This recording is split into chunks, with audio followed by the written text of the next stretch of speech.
নমস্কার। দেখুন, আজকে যে বিষয়টা নিয়ে আলোচনা করব আপনারা হয়তো আগে থেকেই থাম্বনেলে যে ছবিটা ছেপেছি সেটা দেখেই ধরে নিতে পেরেছেন আশা করি। সেটা হচ্ছে বাংলাদেশ। এখন ব্যাপারটা হলো যে ইদানিংকালে আমরা এমন একটা সময়ের মধ্যে দিয়ে চলেছি যখন আমরা আমাদের পাশের বাড়ি, পাড়া প্রতিবেশী কার কী হলো না হলো সে নিয়ে কোনো খোঁজ খবরই রাখি না। হ্যাঁ, খোঁজ করি কোনটা?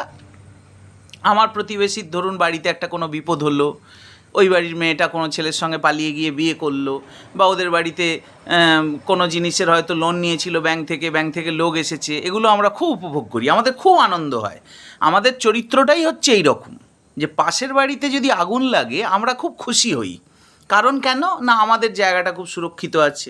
অনেক সময় ব্যক্তিগত ঈর্ষা, অভিমান, অসূয়া থেকে আমরা এগুলো করি, আবার অনেক সময় স্বভাবগত কারণেও করি।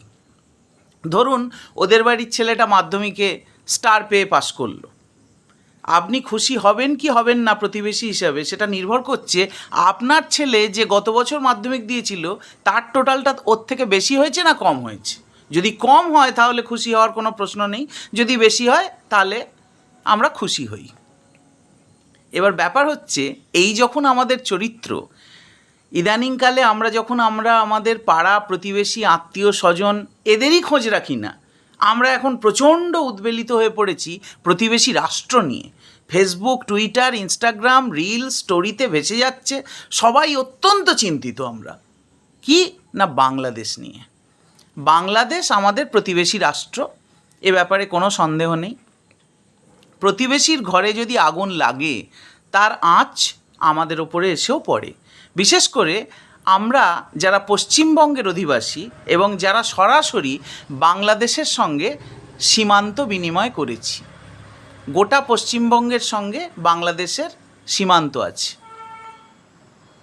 দেখুন, অটল বিহারী বাজপেয়ী, ভারতবর্ষের প্রাক্তন প্রধানমন্ত্রী, তিনি একবার এই ভারতের বিদেশ নীতি সম্পর্কে মন্তব্য করতে গিয়ে সংসদে একটি কথা বলেছিলেন যে you can change your friend, you can change your enemy, but you can't change your neighbour. आप अपना दुश्मन बदल सकते हैं, आप अपना दोस्त बदल सकते हैं, लेकिन आप अपना पड़ोसी कभी नहीं बदल सकते। আপনি আপনার বন্ধু পরিবর্তন করতে পারেন, শত্রু পরিবর্তন করতে পারেন, কিন্তু প্রতিবেশীকে আপনি পরিবর্তন করতে পারবেন না। এটা হচ্ছে বাস্তব সত্য।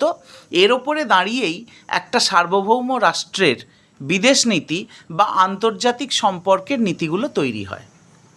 দেখুন, বাংলাদেশ, পাকিস্তান, শ্রীলঙ্কা, নেপাল, ভুটান, এগুলো সব আমাদের প্রতিবেশী দেশ। এদেরকে আমরা পরিবর্তন করতে পারবো না, এবং আমাদের বিদেশ নীতির চিরকাল অঙ্গই হচ্ছে প্রতিবেশীর সঙ্গে সুসম্পর্ক বজায় রেখে চলা। এখন ব্যাপারটা হলো, এটা আমরা সবাই জানি, ইতিহাসের পুনরাবৃত্তি করব না, তবুও যতটুকু না বললেই নয়, আপনারা সবাই জানেন যে বাংলাদেশ, এখনকার যে বাংলাদেশ এবং এখনকার যে পাকিস্তান, এই দুটোই আগে ভারতের মধ্যেই ছিল। স্বাধীনতার আগের কথা বলছি। 1947 সালে এখন যেটা বাংলাদেশ হয়েছে সেটাও কিন্তু পাকিস্তান ছিল, আর এখন যেটা পাকিস্তান সেটাও পাকিস্তান ছিল। তার মানে এখনকার বাংলাদেশ আর এখনকার পাকিস্তান, এই দুই মিলে পাকিস্তান ছিল। একটা পশ্চিম পাকিস্তান, আর এখনকার বাংলাদেশ ছিল পূর্ব পাকিস্তান। এই হলো ব্যাপার। আমরা সবাই জানি যে র্যাডক্লিফ বলে একজন সাহেবকে ইংল্যান্ড থেকে তুলে এনে তার হাতে একটা স্কেল ধরিয়ে দিয়ে বলা হলো যে আপনি ভারত আর এই নতুন রাষ্ট্র হচ্ছে পূর্ব পাকিস্তান, আপনি একদম স্কেল ফেলে ভাগ করে দিন। একদম সম্পূর্ণ অবৈজ্ঞানিক পদ্ধতিতে এই দেশভাগটা হয়েছিল, এটা আমরা সবাই জানি। কয়েক লক্ষ মানুষ গৃহহারা হয়েছিলেন, হাজার হাজার প্রাণ চলে গেছিল। এবং ভারতের সঙ্গে এখনকার বাংলাদেশের যে সীমান্ত, সেটা কিন্তু প্রায় 4000 কিলোমিটার। এবং এটা অনেকেই আপনারা হয়তো জানেন না বা জেনে থাকতেও পারেন, সেটা হলো এই সীমান্ত, ভারত বাংলাদেশ যে সীমান্ত, এই সীমান্তের একটা বিরাট অংশ হচ্ছে জলপথ, যেখানে কিন্তু কাঁটাতারের বেড়া নেই। আগে বাংলাদেশ রাইফেলস বলা হতো, বিডিআর, যারা বাংলাদেশের সীমান্তরক্ষী বাহিনী, এখন বলা হয় বিজিবি, বর্ডার গার্ড বাংলাদেশ। এবার সে তো ভাগ হলো, 1947 সালে একবার ভাগ হলো। তারপরে একটা ঘটনা ঘটলো 1952 সালে বাংলাদেশে, মানে পূর্ব পাকিস্তানে। সেই ঘটনাটা কি না, 1952 সালে তখনকার যিনি মোহাম্মদ আলী জিন্নাহ, যিনি পাকিস্তানের সর্বাধিনায়ক ছিলেন, কায়েদে আজম বলা হতো তাকে। এবং আরেকটা আশ্চর্যের কথা এই ফাঁকে আপনাদের বলে রাখা ভালো, আপনারা জানলে একটু আশ্চর্যই হবেন, যে 5 ওয়াক্ত নামাজ পড়া, একদম ইসলামের সমস্ত রীতিনীতি মেনে চলা মৌলানা আবুল কালাম আজাদ, তিনি রয়ে গেলেন ভারতবর্ষে। আর কোনোদিন মসজিদে না যাওয়া, মদ খাওয়া একটা নাস্তিক অধার্মিক লোক মোহাম্মদ আলী জিন্নাহ, তিনি হয়ে গেলেন পাকিস্তানের কায়েদে আজম। যাক, সে কথায় যাচ্ছি না। 1952 সালে ঘটনাটা কি ঘটলো না, মোহাম্মদ আলী জিন্নাহ ঘোষণা করলেন যে পূর্ব পাকিস্তানের রাষ্ট্রীয় ভাষা হবে উর্দু, সমস্ত সরকারি কাজকর্ম উর্দুতে হবে। স্বভাবতই বাঙালি অধ্যুষিত অঞ্চল ছিল পূর্ব পাকিস্তান, তারা এর বিরুদ্ধে প্রতিবাদ করলেন এবং আপনারা সবাই জানেন যে একটা তীব্র ভাষা আন্দোলন পূর্ব পাকিস্তানের মাটিতে সংগঠিত হলো এবং যেটাকে পরবর্তীকালে রাষ্ট্রসংঘ স্বীকৃতি দিল এবং সেই থেকে 21শে ফেব্রুয়ারি আপনারা জানেন যে আন্তর্জাতিক মাতৃভাষা দিবস হিসেবে পরিচালিত হয়।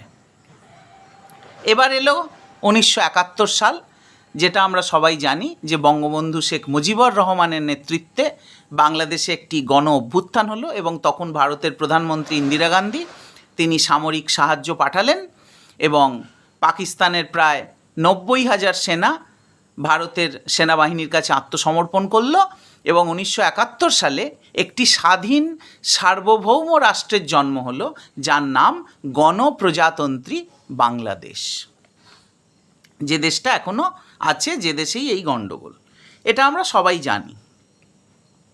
তাহলে একটা রাষ্ট্রের জন্মই হলো কিন্তু ভাষা আন্দোলন করে, আর যারা এই আন্দোলন করেছিলেন তাদের আমরা মুক্তিযোদ্ধা বলি।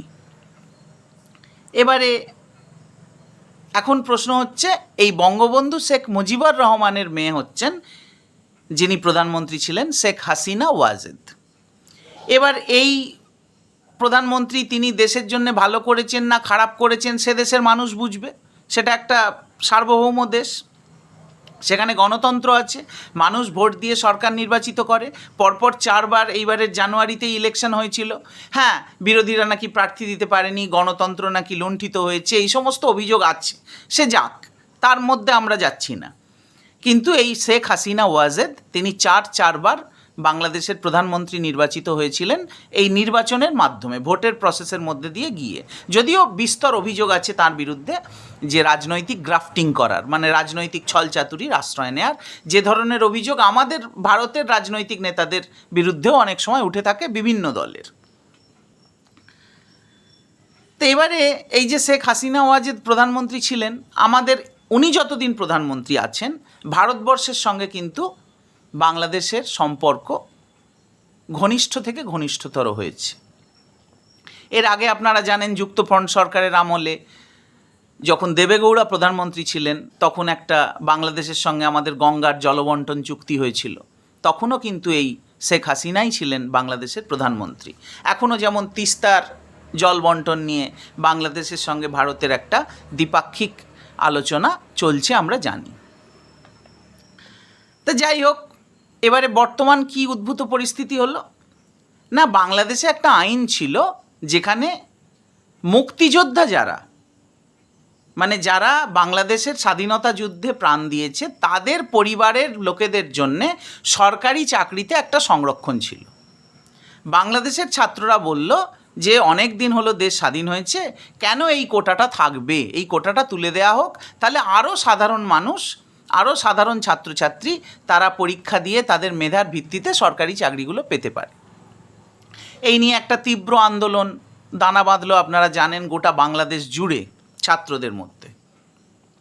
ঠিক আছে, একটা গণতান্ত্রিক দেশে বিভিন্ন দাবি দাওয়া আদায়ের জন্যে সরকার বিরোধী এরকম বহু আন্দোলন বহু দেশেই হয়, আমাদের দেশেও হয়েছে, চীনে হয়েছে, রাশিয়ায় হয়েছে, সব জায়গাতেই হয়েছে, এখানেও হচ্ছে, ভালো কথা।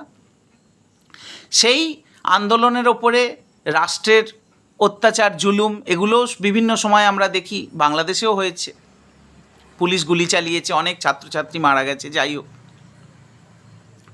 তারপরে বাংলাদেশের সুপ্রিম কোর্ট একটা রায় দিল যে কোটাটাকে কমিয়ে একদম 5% করে দেওয়া হলো, যে কোটা থাকবে কিন্তু চাকরিতে মাত্র 5% সংরক্ষণ থাকবে এই মুক্তিযোদ্ধাদের পরিবারের লোকেদের জন্য।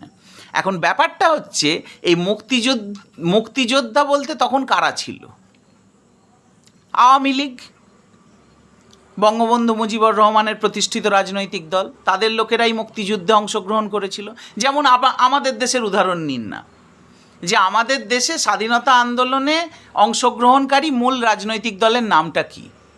জাতীয় কংগ্রেস।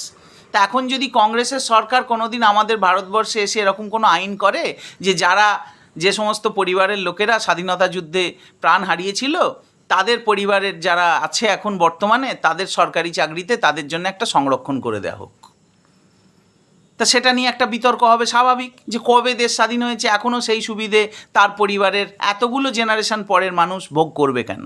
এটা তো আলাপ আলোচনা করে মিটিয়ে নেওয়া যেত। কিন্তু তার বদলে আমরা কি দেখলাম? ছাত্র আন্দোলন ক্রমশ ঘনীভূত হতে হতে একটা সন্ত্রাসবাদী আন্দোলনের পর্যায়ে চলে গেল। আমি যখন এই ভিডিওটা করছি তখন আপনারা টিভিতে, খবরের কাগজে ইতিমধ্যেই দেখে ফেলেছেন যে কি নারকীয় অত্যাচার গোটা বাংলাদেশের সাধারণ মানুষের ওপরে এই আন্দোলনের নামে চালানো হয়েছে। এক তো হিন্দুদের ওপর অত্যাচার হচ্ছে, হিন্দুরা ওখানে সংখ্যালঘু, মন্দির ভাঙা হচ্ছে, ইস্কনের মন্দির ভাঙা হয়েছে মেহেরপুরে সম্ভবত, ব্রিজের ওপরে নাবালক ছেলে তাকে উলঙ্গ করে জ্যান্ত পুড়িয়ে মারা হয়েছে। আওয়ামী লীগের এক নেতার যশোরে একটা হোটেল ছিল, সেখানে আমরা খবর পেয়েছি যে সেখানে জ্যান্ত 24 জনকে পুড়িয়ে মারা হয়েছে। লুটতরা তো চলছেই, প্রধানমন্ত্রীর বাসভবন, গণভবন, তার ভিডিও এখন ভাইরাল, আপনারা দেখছেন যে ছাত্রছাত্রীরা সেখানে ঢুকে গিয়ে কিভাবে সেখানকার খাবার দাবার খাচ্ছে, রাক্ষসের মতো ভাঙচুর করছে, যাচ্ছে তাই একটা ব্যাপার হচ্ছে, আগুন চারদিকে, লুটপাট, মানুষ প্রাণের ভয়ে নিয়ে এখানে ওখানে ছুটে বেড়াচ্ছে। বিশেষ করে সংখ্যালঘু হিন্দু যারা, তারা অত্যন্ত ভয়ে দিন কাটাচ্ছে। কি হয় সমস্ত দেশি বিদেশি মিডিয়া সব এসে ভিড় করেছে। একটা জিওপার্ডাইজড, একটা টার্মোয়েল সিচুয়েশন চলেছে বাংলাদেশে। এটা কিন্তু কোনো গণতান্ত্রিক আন্দোলনের রূপরেখা হতে পারে না। এবং সর্বোপরি যেটা দেখা গেল গতকাল, একটা চ্যাংড়া ছেলে, একটা না দুটো ছেলে মিলে তারা শেখ মুজিবুর রহমান, যিনি নাকি বাংলাদেশের জাতির জনক, তার মূর্তি ভাঙার চেষ্টা করা হচ্ছে, মাথার ওপরে উঠে গিয়ে হাতুড়ি দিয়ে মারা হচ্ছে। এবং তার থেকেও দুঃখজনক সেটা হলো বাংলাদেশ কোনো ইসলামিক রাষ্ট্র নয়। দুটি ছেলে শেখ মুজিবুর রহমানের মূর্তির ওপর উঠে দাঁড়িয়ে হাতুড়ি দিয়ে পিটিয়ে সেই মূর্তিকে ভেঙে ফেলার চেষ্টা করছে। আর নিচে যে সমবেত জনতা, তারা স্লোগান দিচ্ছে নারায়ে তাকবীর, আল্লাহু আকবার। কেন? আপনাদের যদি আন্দোলন এইটা হয় যে আওয়ামী লীগ সরকারের বিরুদ্ধে, চাকরি বাকরির ক্ষেত্রে সংরক্ষণের যে নীতি আওয়ামী লীগ সরকার নিয়েছে তার বিরুদ্ধে, তাহলে এই রকম স্লোগান হবে কেন? নারায়ে তাকবীর, আল্লাহু আকবার, এটা তো কোনো রাজনৈতিক স্লোগান হতে পারে না। একবার ভেবে দেখুন তো, যদি এরকম কোনো সিচুয়েশন কোনো দিন আমাদের দেশে তৈরি হতো। ধরা যাক কংগ্রেসের সরকার দেশে ক্ষমতায় আছে, এই কংগ্রেসের সরকার একটা কোনো জনবিরোধী সিদ্ধান্ত নিল, সেই সিদ্ধান্তের বিরুদ্ধে কংগ্রেস বিরোধী যে রাজনৈতিক দল, এখানে আমি ধরে নিচ্ছি বিজেপি, ধরুন বিজেপির কার্যকর্তা বা সাধারণ মানুষ সংগঠিত হয়ে তারা এর বিরুদ্ধে আন্দোলন করলো। এবং এরকম একটা দৃশ্য আমরা দেখতে পেলাম যে পার্লামেন্ট ভবনের সামনে, আমাদের দিল্লিতে পার্লামেন্ট ভবনের সামনে যে গান্ধীজির মূর্তি আছে, সেই মূর্তির ওপর দুজন বিজেপি সমর্থক উঠে পড়ে গান্ধীজির মূর্তিটা ভাঙছে, আর নিচে সমবেত যারা জড়ো হয়ে আছেন তারা স্লোগান দিচ্ছেন জয় শ্রীরাম, জয় শ্রীরাম। কীরকম লাগবে শুনতে? তাহলে আজকে যারা হাততালি দিচ্ছেন এইসব দেখে, যারা ফেসবুকে পোস্ট করছেন এইসব, যে যা হয়েছে বাংলাদেশে খুব ভালো হয়েছে, অমুক হয়েছে তমুক হয়েছে, তারা বাংলাদেশের জমির বাস্তবতা সম্পর্কে তাদের কোনো জ্ঞান নেই। আমি নিজে 2012 সালে আগরতলা থেকে প্রায় 50-52 কিলোমিটার দূরে, ত্রিপুরার আগরতলা থেকে বাংলাদেশ সীমান্তে গেছি, ওপারে কুমিল্লা। আপনারা বললে বিশ্বাস করবেন না যে ওখানে কোনো রকম কোনো নজরদারি নেই, ওপার থেকে লোক আসছে, সেখানে ব্যবসা করে চলে যাচ্ছে। বিএসএফের হাতে 100-200 টাকা গুঁজে দিলেই করা যায়।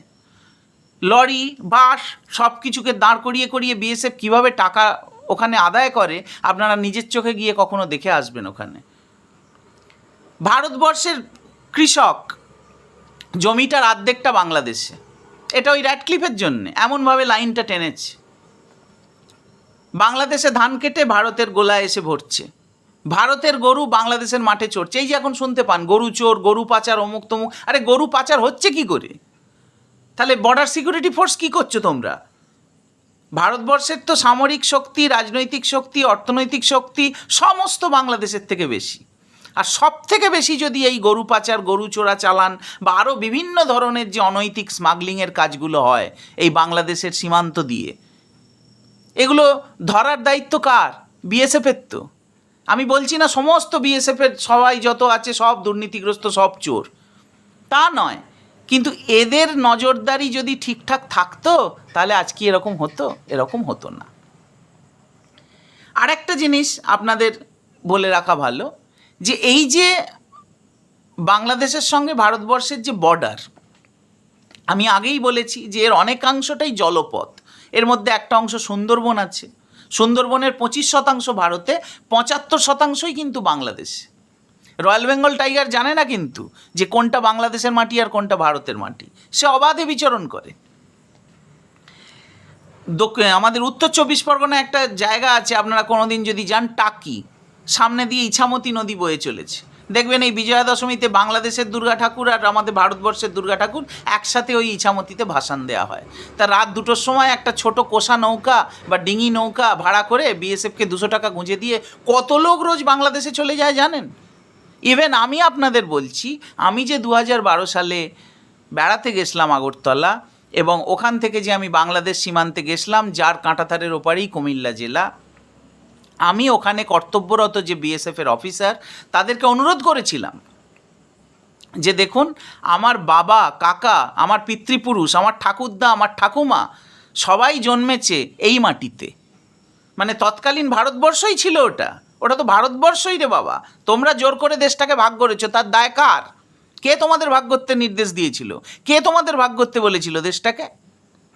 তা আমাকে একটু ওই বাংলাদেশের মাটিটা ছুঁয়ে আসতে দিন।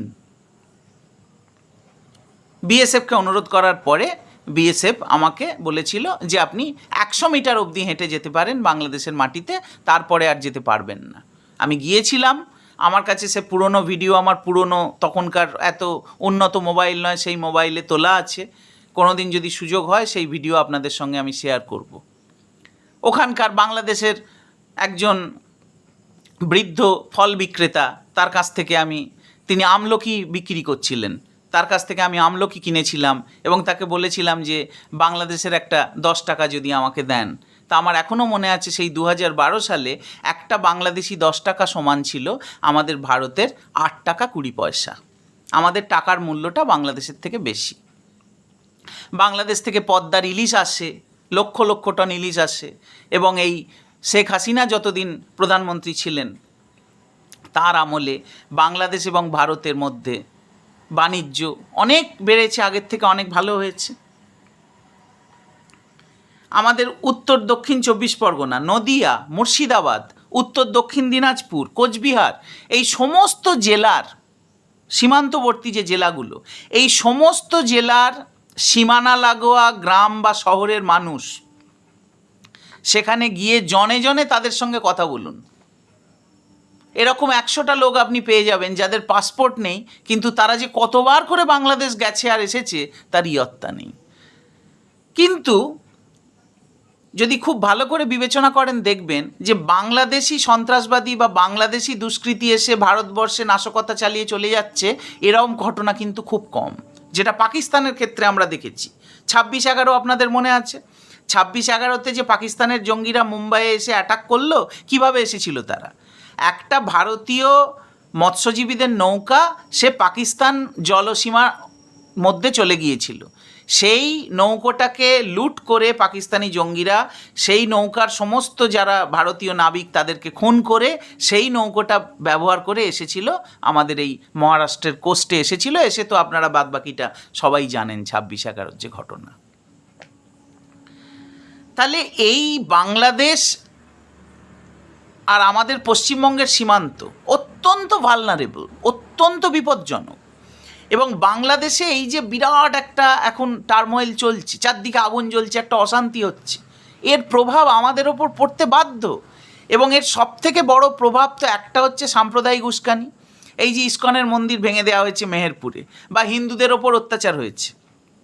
এবারে ভারতবর্ষের হিন্দুরা যদি এখানে যে সমস্ত বাংলাদেশি ব্যবসায়ী আছেন, বাংলাদেশি মানুষ এখানে কত লক্ষ লক্ষ, আপনারা কলকাতার পিজি হসপিটাল, ফোর্টিস এইসব হসপিটালে চলে যান, কত বাংলাদেশি রোগী এখানে ডাক্তার দেখাতে আসেন। এবার তাদের যদি ধরে ধরে মারতে থাকে এখানকার যারা মৌলবাদী শক্তি তারা, তখন কি হবে?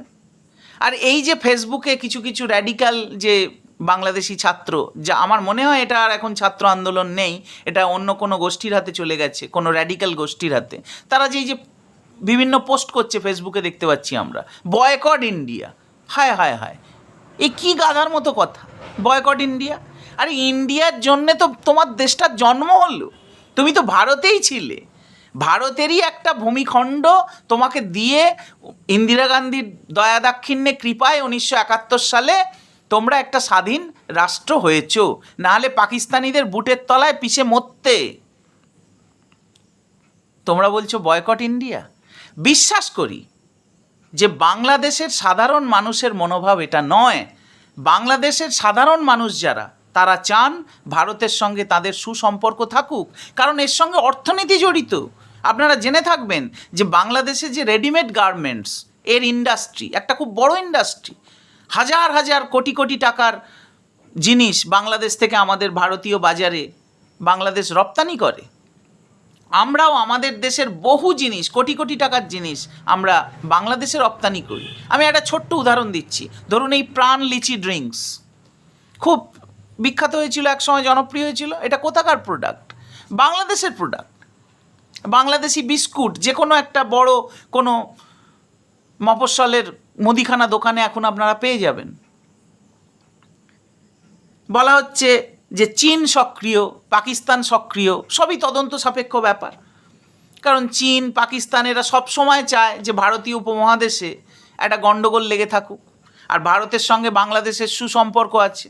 তাহলে বাংলাদেশে একটা অশান্তি পাকিয়ে বাংলাদেশের সঙ্গে পশ্চিমবঙ্গ, আসাম, ত্রিপুরার যে সীমানা, খুব ভালনারেবল সীমানা, ওই সীমানাটাকে কাজে লাগিয়ে, আর উত্তর পূর্বে তো চীনা জঙ্গি গোষ্ঠী অনেক দিন সক্রিয় আমরা জানি, নাগাল্যান্ড, মিজোরাম, মণিপুর, অরুণাচল প্রদেশ, এসব জায়গায়। অরুণাচল প্রদেশ নিয়ে তো একটা গণ্ডগোল চীনের সঙ্গে আমাদের দীর্ঘদিন ধরে আছে। তাহলে এই রকম একটা পরিস্থিতি। আরে আপনারা সরকার বিরোধী আন্দোলন করতে গিয়ে, আওয়ামী লীগের বিরুদ্ধে আন্দোলন করতে গিয়ে কি বোকার মতো কাজ করছেন। নিজের দেশের সম্পদ আপনারা নষ্ট করে দিচ্ছেন, পুড়োচ্ছেন, নষ্ট করছেন। ওটা তো আপনারই দেশের সম্পদ। আর আপনাদের রাগ তো শেখ হাসিনা ওয়াজেদের বিরুদ্ধে, তার কি হলো? সে আর তার বোন শেখ রেহানা, তারা তাদের মিলিটারি তাদেরকে শেল্টার দিয়ে আগরতলায় উড়িয়ে আনলো। আগরতলা থেকে তিনি এখন দিল্লির যে হিন্ডেন এয়ারবেস ভারতীয় বায়ুসেনার, সেখানে তাকে সিকিউরিটি দিয়ে ভারত সরকার রেখেছে লাস্ট আমার কাছে যা খবর। এবং শোনা যাচ্ছে যে তিনি নাকি 48 ঘন্টার মধ্যে ভারত ছেড়ে ইউরোপের দিকে রওনা দেবেন, লন্ডনে। তার ছেলে সজীব ওয়াজেদ জয়, শেখ হাসিনার ছেলে, সে তো দীর্ঘদিন আমেরিকাতে থাকে। আর আমি শেখ হাসিনারও বলিহারি যাই, আপনার রাজনৈতিক দল আওয়ামী লীগের লোকেদের বাড়ি থেকে টেনে টেনে বার করে এনে কচুকাটা করছে। এই যারা আন্দোলন করছে তাদের সবাইকে ফেলে রেখে মিলিটারির সাহায্য নিয়ে আপনি দেশ ছেড়ে পালিয়ে গেলেন, পালিয়ে গিয়ে ভারতবর্ষে এসে এখন লুকিয়ে বসে আছেন। এই সময় তো আপনার বুক চিতিয়ে তাদের রক্ষা করার জন্য দাঁড়ানো উচিত ছিল। যেত প্রাণ যেত, 77 বছর তো আপনার বয়স এমনিই হয়ে গেছে, আর কতদিনই বা আপনি বেঁচে থাকবেন? শুনতে খারাপ লাগলো। এই তো সব রাজনৈতিক নেতাদের চরিত্র।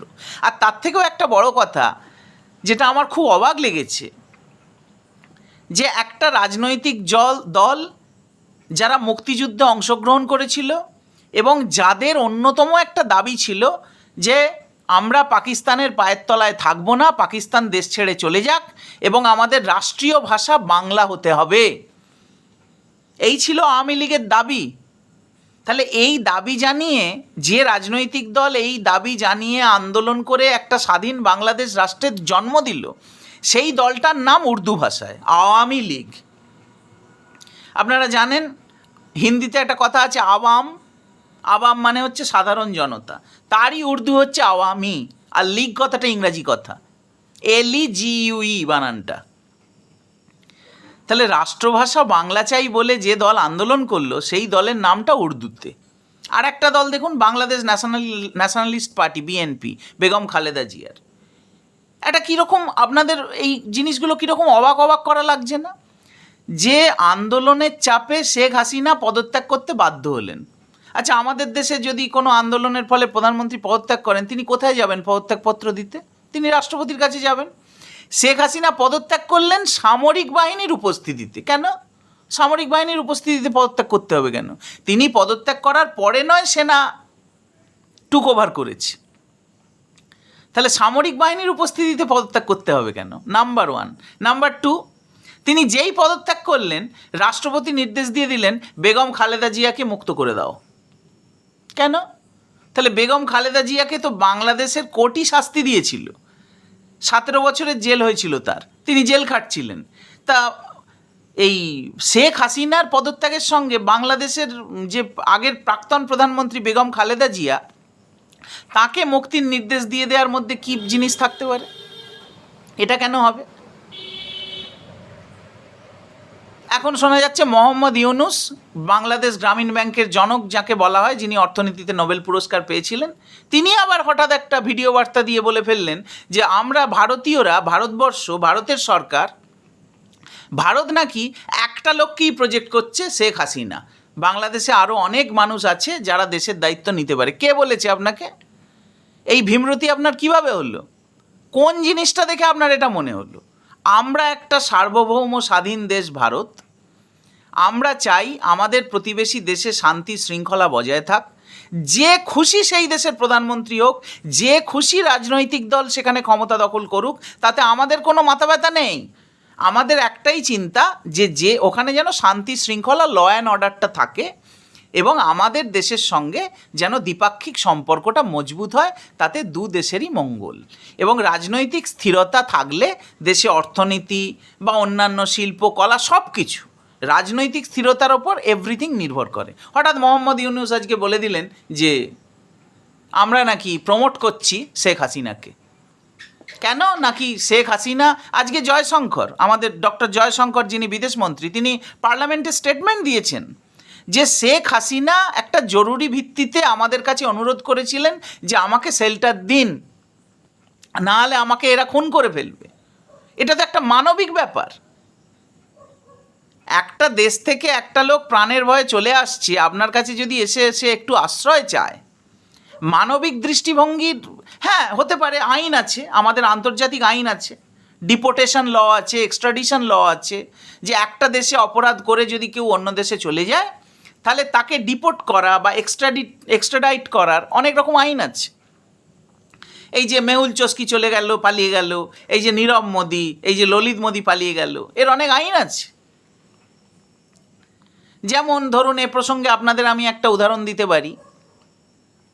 যখন ললিত মোদি পালিয়ে গেল, ললিত মোদি যখন লন্ডনে পালিয়ে গেল 2009 সালে, আইপিএল কেলেঙ্কারি যেটা আমরা জানি, যে তখন জেনারেল ইলেকশন ছিল বলে দেশ থেকে নির্বাচন সরিয়ে সাউথ আফ্রিকায় নিয়ে চলে যাওয়া হলো এবং সেখানে কিছু ট্রানজ্যাকশানের রিজার্ভ ব্যাংকের ফান্ডও তো নিয়ে যেতে হবে, একটা খেলার প্লেস চেঞ্জ হয়ে গেলে, সেই ট্রানজ্যাকশানে কিছু গরমিল ছিল, গণ্ডগোল ছিল।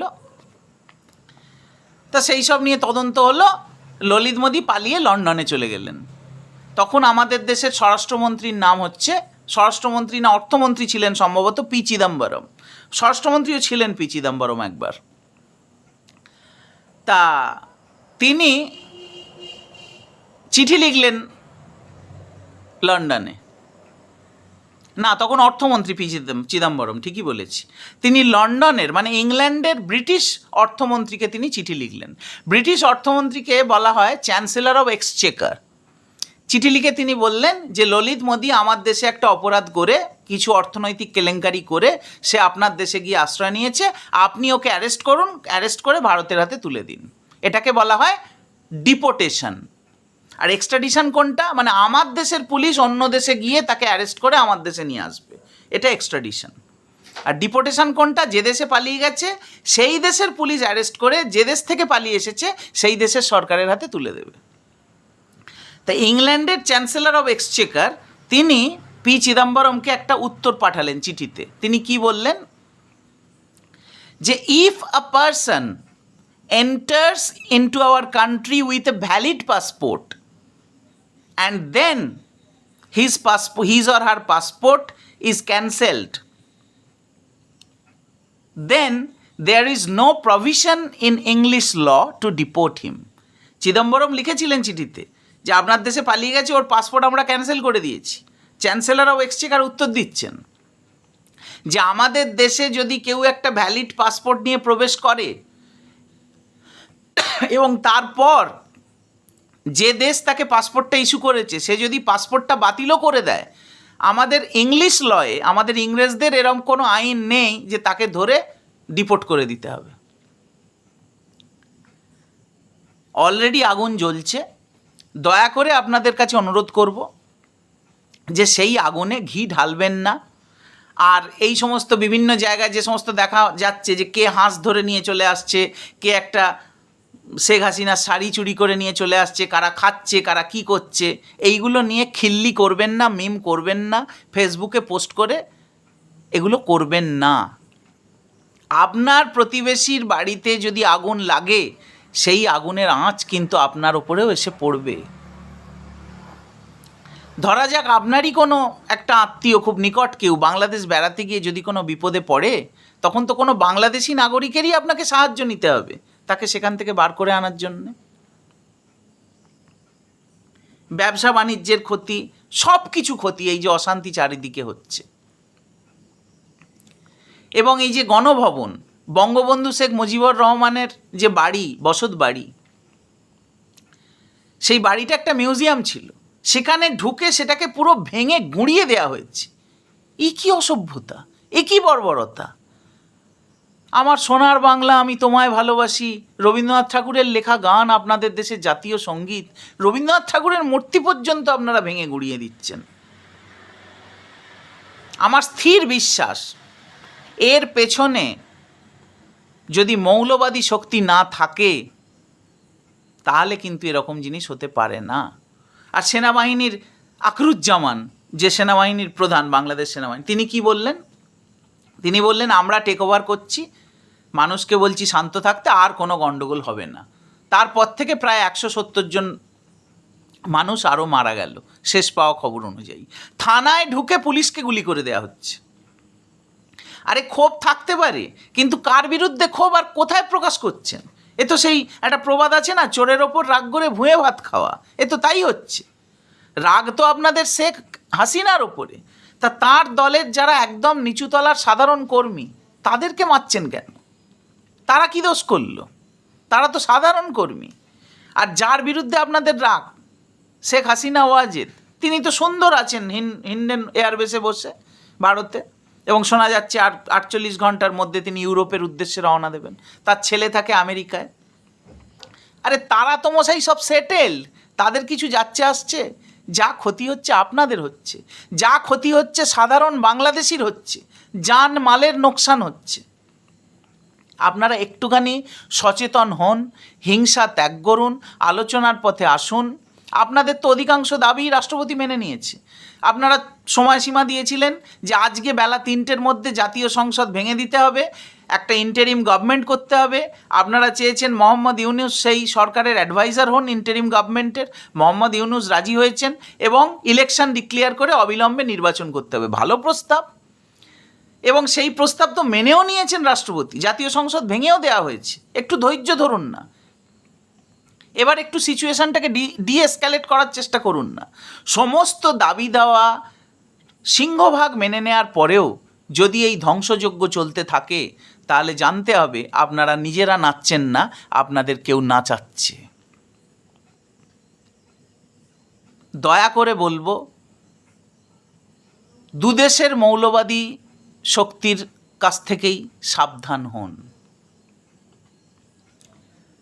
কি হিন্দু ধর্মের, কি মুসলমান ধর্মের, কোনো ধর্মেরই যারা মৌলবাদী শক্তি তারা চায় না যে কোনো ধর্মনিরপেক্ষ হিন্দু আর কোনো ধর্মনিরপেক্ষ মুসলমান তারা সংগঠিত হোক। এপিজে আব্দুল কালামকে আপনি কি বলবেন? ধর্মনিরপেক্ষ মুসলমান নয়। আর মৌলানা আবুল কালাম আজাদকে আপনি কি বলবেন? ধর্মনিরপেক্ষ মুসলমান নয়। মহাত্মা গান্ধীকে আপনি কি বলবেন? ধর্মনিরপেক্ষ হিন্দু নয়। তিনি তো হে রাম বলে মারা গিয়েছিলেন, তা তাকে আমরা কেউ হিন্দুত্ববাদী বলি? বরঞ্চ তার ওপরে এইরকম অপবাদ আছে যে তিনি একটু বেশি পাকিস্তানকে ফেভার করেছিলেন, মোহাম্মদ আলী জিন্নাকে ফেভার করেছিলেন, এই জন্যেই নাথুরাম গডসে তাকে মেরে দিল। আপনাদের কাছে করজোড়ে অনুরোধ, বিশেষ করে বাংলাদেশের সাধারণ মানুষের কাছে, সাধারণ ছাত্রছাত্রী যারা এই আন্দোলনের সঙ্গে যুক্ত, সবাই খারাপ নয়, একটা গোষ্ঠীর উস্কানিতে এই বয়সটা খারাপ, তো তারাও নাচছে। এই বয়সে এরকম হয়। এ তো বার্টন রাসেলেরই কথা আছে যে ইউথ ইজ আ ব্লান্ডার। এই বয়সে মানুষ ভুল করে, যা ভুল করেছেন। আপনাদের দেশ, এই দেশটাকে অনেক লড়াই করে আপনারা পেয়েছেন, সেই দেশটাকে দয়া করে নষ্ট করবেন না। যাই হোক, অনেক কঠিন কথা বললাম। আমার এক অগ্রজ প্রতিম দাদা, আমি নামটা বলি, অজ্ঞাত কুলশীল কৃষ্ণেন্দু মহাপাত্র, তার লেখা একটা কবিতা বলে আপনাদের কাছ থেকে আজকে বিদায় নেব। অনেকক্ষণ সময় আপনাদের হয়তো নষ্ট হলো।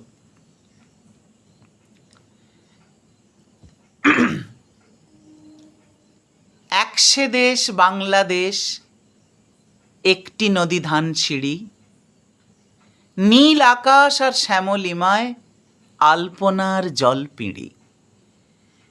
সেই সে দেশ, তার মানুষ, সবার হৃদে এক ছবি, গান বাঁধে তার আউল বাউল, কাব্য লেখে তার কবি। হাজার পাখির কলতানেই মুখরিত হয় তার প্রভাত, সকল সকাল মালিন্যহীন, সকল সকাল অনাঘ্রাত।